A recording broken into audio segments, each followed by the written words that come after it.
For sure vimekuwa kama vitu vya kawaida, ama mauaji yamekuwa kama mambo ya kawaida nchini Kenya, in a way that mtu yoyote anaweza akafanya mauaji na vile vile akimbie na sheria ya nchi isimchukulie hatua, na asichukuliwe hatua na sheria ya serikali, wala serikali isichukulie maanani kumshika ili kumfanyia kitu ambacho kitakuwa kama funzo kwa wengine.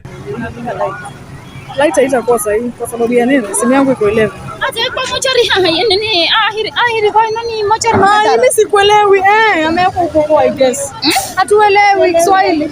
Amepelekwa wameongea lugha ya mama ama wameongea lugha ya kwetu kule. Huyu msichana alikuwa anauliza, je, amepelekwa mochari gani? Yani ile ni lugha ya kwetu sisi.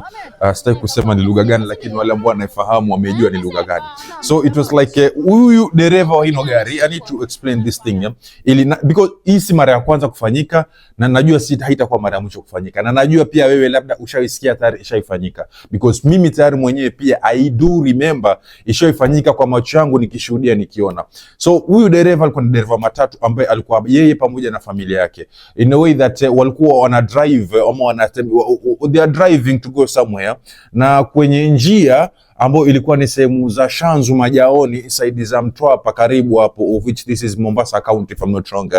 Wakagonga mtu mpaka akafariki, kwa sababu ule mtu alichukuliwa pale baada ya kwamba amegonga, alichukuliwa akapelekwa hospitali, na before afike hospitali ama alipofika pale hospitali, ile time ya fanywa ile matibabu ya kwanza, first aid, aliweza kukata roho, ama alifika kupatikana kwamba tayari roho imekatika, in a way that alikuwa amefariki.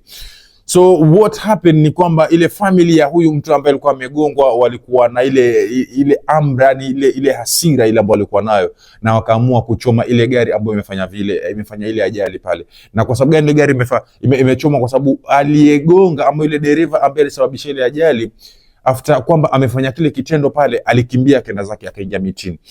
Ni hisi kitu ya kwanza kufanyika, wala si mara ya kwanza kufanyika. Unapata dereva wa gari anagonga mtu kwa njia, ama anagonga mtu wa pikipiki, ama anafanya ajali let's say, alafu yeye anakimbia, anatoka kwenye ile scene, anakimbia kwa I think this is something that has been going on. I don't know the reason why is it like this. Sijajua sababu ni gani.